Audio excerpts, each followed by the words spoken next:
Hi, I'm Nora, and today I'm doing my animal chores. Let's go.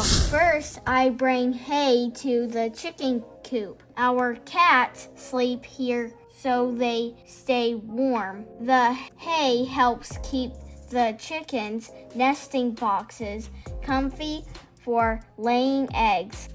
Now I check for eggs. Our chickens lay fresh eggs every day. We collect them so they stay clean and don't break.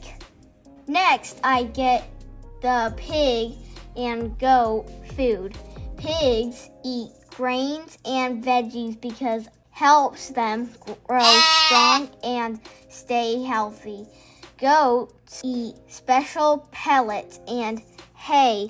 It's good for their tummies. They follow me because they're hungry and excited. Time to feed the chickens and cats. Chickens eat grains and seeds.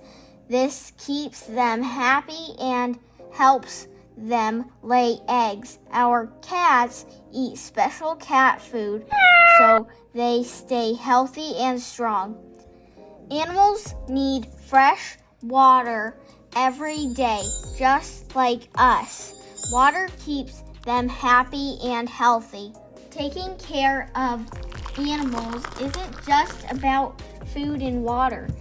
They need love too. I like to pet them, play with them, and even blow bubbles for them. Spending time with them helps them trust me and makes them happy. That's all my chores for today. Taking care of animals is a lot of work, but I love them. Thanks for watching.